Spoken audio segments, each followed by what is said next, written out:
ದರ್ಶನ್ ಪತ್ನಿ ವಿಜಯಲಕ್ಷ್ಮಿಗೆ ಅಶ್ಲೀಲ ಕಾಮೆಂಟ್ ಹಾಕಿದ ಪ್ರಕರಣ ಸಂಬಂಧ ಬಂಧಿತರ ಸಂಖ್ಯೆ 8ಕ್ಕೆ ಏರಿದೆ. ಇದೀಗ ಆರೋಪಿಗಳ ವಿರುದ್ಧ ಸಿಸಿಬಿ ಸೈಬರ್ ಕ್ರೈಂ ಪೊಲೀಸರು ಚಾರ್ಜ್ ಶೀಟ್ ಸಲ್ಲಿಸುವುದಕ್ಕೆ ಸಿದ್ಧತೆ ಮಾಡಿಕೊಳ್ತಾ ಇದ್ದಾರೆ.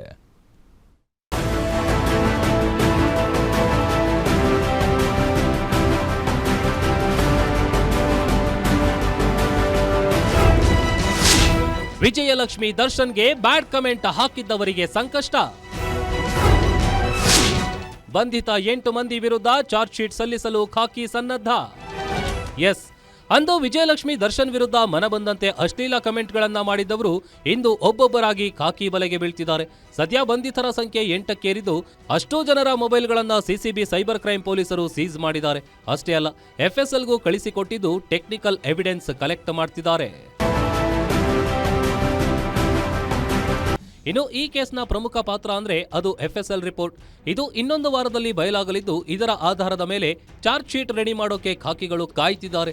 ಯಾಕಂದ್ರೆ 60 ದಿನದೊಳಗಾಗಿ ಸಿಸಿಬಿ ಸೈಬರ್ ಪೊಲೀಸರು ಚಾರ್ಜ್ ಶೀಟ್ ಸಲ್ಲಿಸಬೇಕಿದೆ. ಸದ್ಯ 8 ಜನರನ್ನ ಮಾತ್ರ ಬಂಧಿಸಿರೋದ್ರಿಂದ ಚಾರ್ಜ್ ಶೀಟ್ ಸಲ್ಲಿಕೆಯಾದ ನಂತರವೂ ಕೂಡ ಪೊಲೀಸರು ತನಿಖೆ ಮುಂದುವರಿಸಲಿದ್ದಾರೆ. ಈ ಪ್ರಕರಣದಲ್ಲಿ ಹಲವರು ನಾಪತ್ತೆಯಾಗಿದ್ದು, ಸಿಸಿಬಿ ಪೊಲೀಸರು ಅವರ ಬೆನ್ನು ಬಿದ್ದಿದ್ದಾರೆ. ಹೀಗಾಗಿ ಮತ್ತಷ್ಟು ಜನ ಅರೆಸ್ಟ್ ಆಗೋ ಸಾಧ್ಯತೆ ಇದೆ. Ajay Gowda, crime bureau, guarantee news.